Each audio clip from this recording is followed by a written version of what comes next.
Fight చేస్తున్నాం sir. లీగల్‌గా fight చేస్తున్నాము. పోలీసుల దగ్గరికెళ్ళి ఫైట్ చేస్తున్నాము.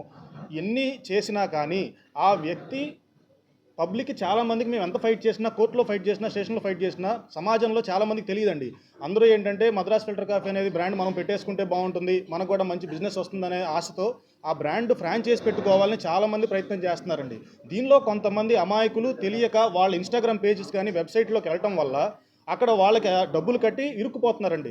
సో, మేము ఈ ప్రెస్ మీట్ పెట్టడానికి మెయిన్ ఉద్దేశ్యం ఏంటంటేనండి, అట్లీస్ట్ ఇలాగన్నా సమాజంలో అందరికీ కార్తీక్ అనే వ్యక్తి మోసగాడు, మోసం చేస్తున్నాడు, అతను దొంగ ఫ్రాంచైజీలు అమ్ముతున్నాడు అని తెలుస్తుందనే ఉద్దేశంతో వాళ్ళ ప్రెస్ మీట్ పెట్టడం జరిగిందండి. అవేర్నెస్ కోసం పెట్టామండి మెయిన్‌గా. రెండోది ఏంటంటే మా మీద కూడా అతను రివర్స్‌లో తప్పుడు కేసులు పెడుతున్నాడు. ఒకళ్ళు కాదండి 14 మంది మీద పెట్టాడండి.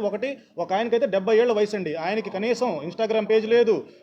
ఫేస్‌బుక్ పేజ్ లేదు. కానీ అతని మీద కూడా ఆయన మీద కూడా ఈ 14 మందిలో వయసుతో సంబంధం లేదు, వాళ్ళ పరపతితో సంబంధం లేదు, వాళ్ళు చేసే పనితో సంబంధం లేకుండా కేసులు కట్టేసి వాళ్ళని వేధిస్తున్నారండి. భయపెట్టడం కోసం చేస్తున్న పనండి.